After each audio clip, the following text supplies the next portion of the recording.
warahmatullahi wabarakatuh. Perkenalkan, aku Silky Sabila Maharani. Di sini akan menyampaikan tentang iman, Islam, dan ihsan. Dan pembahasan kita kali ini adalah pentingnya atau mengapa sih iman, Islam, dan ihsan itu tidak bisa dipisahkan. Gitu ya teman-teman. Jadi stay tune on video. Ikhwan wa akhwat rahimakumullah. Jadi dulu itu di suatu hari Rasulullah bersama para sahabat itu sedang duduk di suatu majelis gitu ya, kayak perkumpulan gitu antara Rasul dengan para sahabatnya. Nah, tiba-tiba ada satu kejadian yang itu ada laki-laki yang datang secara tiba-tiba dan asing, nggak tahu asal dia dari mana, nama dia siapa, ataupun lain sebagainya, kayak stranger yang tiba-tiba datang ke sebuah perkumpulan gitu. Nah, si fulan ini, si laki-laki ini bertanya ke Rasulullah, "Wahai Rasul, terangkanlah padaku tentang perihal Islam." Nah, kemudian Rasul menjawab, "Islam adalah dirimu bersaksi bahwa tiada Tuhan selain Allah dan Muhammad adalah utusannya. Engkau mendirikan sholat, mengeluarkan zakat, melaksanakan puasa Ramadan, dan melaksanakan haji jika dirimu mampu melaksanakannya." Mendengar jawaban Rasul, si fulan ini menjawab, "Engkau benar wahai Rasul." Nah, kan si fulan ini tanya ke Rasul ya. Terus sama si fulan ini juga dibenarkan. Para sahabat yang mendengarnya itu kayak bingung gitu. Kayak, loh, ini si fulan tanya ke Rasul, tapi dia juga membenarkan perkataan Rasul. Kayak gini ibaratnya, kamu udah tahu kenapa masih tanya gitu loh. Nah, para sahabat itu membingungkan perihal ini, perihal si fulan yang tanya ke Rasul dan membenarkannya. Nah, setelah si fulan ini tanya kepada Rasul perihal Islam, beliau atau si fulan ini tanya lagi nih, "Wahai Rasul, terangkan kepadaku dan kabarkanlah kepadaku tentang iman." Rasul menjawab, "Iman adalah engkau percaya kepada Allah, para malaikat, kitab-kitabnya, para rasulnya, hari akhir, serta qada dan qadar Allah yang baik maupun yang buruk." Laki-laki itu pun membenarkan lagi apa yang Rasul katakan. Dan si fulan ini, si laki-laki ini bertanya lagi, "Kabarkanlah kepadaku tentang ihsan." Terus Rasul menjawab, "Ihsan itu dirimu menyembah Allah seakan-akan engkau melihatnya, seakan-akan dirimu melihatnya. Dan jika dirimu tidak bisa melihatnya, maka Allah melihat dirimu." Nah, jadi ihsan ini kayak kamu itu bisa lihat Allah. Kalau kamu nggak bisa lihat Allah, yakinlah kalau Allah itu melihatmu gitu. Nah, setelah mendengar jawaban Rasul yang ketiga kalinya, si fulan ini juga membenarkan. Nah, abis itu setelah tanya ketiga, si fulan itu tanya yang keempat kalinya, yakni, "Wahai Rasul, terangkanlah kepadaku apa arti atau apa maksud dari hari kiamat." Lalu Rasul menjawab,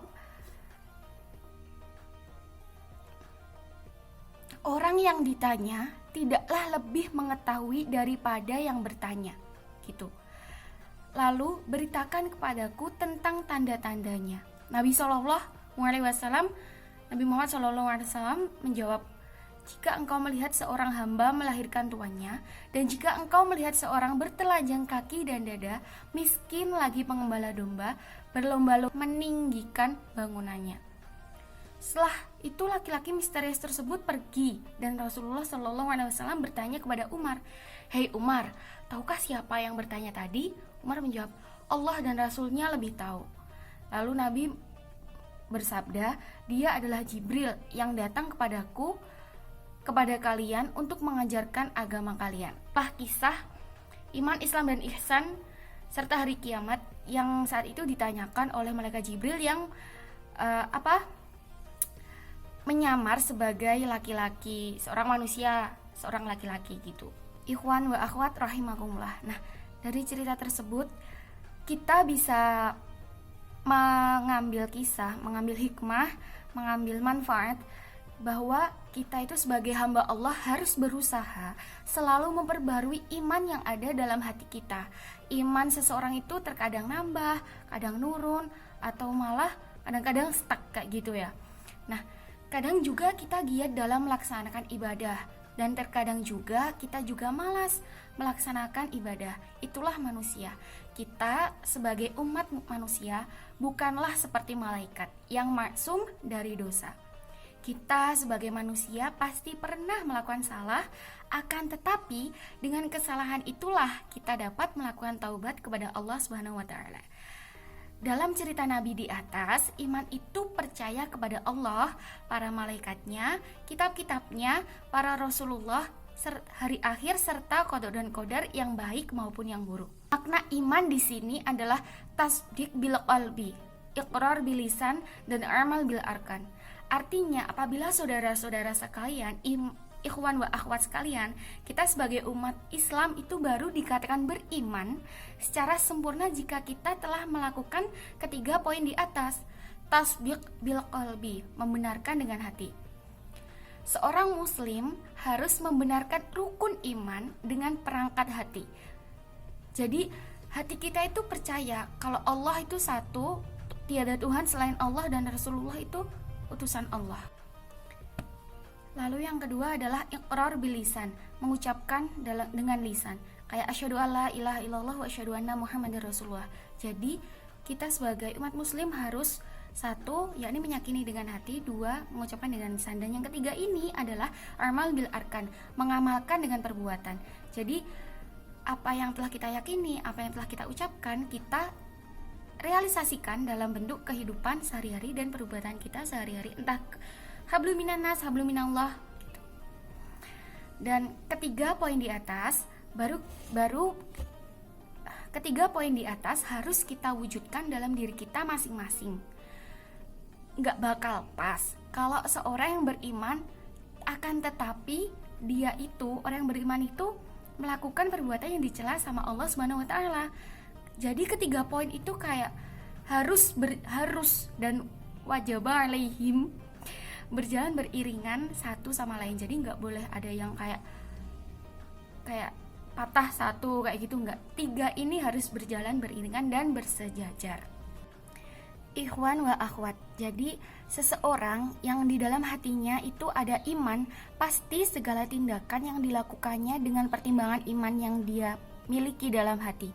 Ketakwaan atau ketaatan merupakan ciri-ciri orang yang beriman. Allah Subhanahu wa taala berfirman dalam Al-Qur'an dalam surat An-Nur ayat 51 yang berarti sesungguhnya jawaban orang-orang mukmin bila mereka dipanggil kepada Allah dan Rasul-Nya agar Rasul menghukum atau mengadili di antara mereka ialah ucapan kami mendengar, kami patuh, dan mereka itulah orang-orang yang beruntung. Ikhwan wa akhwat rahimakumullah. Nah, begitulah aspek-aspek tentang iman yang mencakup percaya dalam hati, berikrar dengan lisan, dan mengamalkan dengan tindakan yang nyata. Walaupun terlihat sangat berat, tetapi di balik itu semua Allah Subhanahu wa taala telah menyediakan pahala yang nikmatnya tiada bandingannya, yakni surga yang kekal. Seyogyanya kita semua berusaha ya untuk menjadi orang yang beriman dan beramal soleh untuk mendapatkan tempat terbaik di sisi Allah. Jadi antara iman di sini kita bisa menyimpulkan antara iman, Islam, dan ihsan ini tidak bisa dipisahkan. Jikalau kita sudah beriman dalam hati, kita harus mengucapkannya dalam Islam kita harus mengucapkannya dengan lisan dan harus merealisasikan dengan amal perbuatan. Jika salah satunya ada yang rompang, maka seperti bangunan yang pondasinya runtuh dimakan rayap. Pondasinya rapuh, tidak kuat menyangga atas tiang-tiangnya atau pilar-pilarnya. Jika ada tutur kata yang menyinggung ikhwan wa akhwat sekalian, mohon maaf yang sebesar-besarnya. Semoga apa yang kita lalui bersama dalam kali ini dan dalam kehidupan kita kali ini bermanfaat fid dini dunya wal akhirah. Aku luarfan kathir. Ila liqa ma'assalamah. Tumassalamu.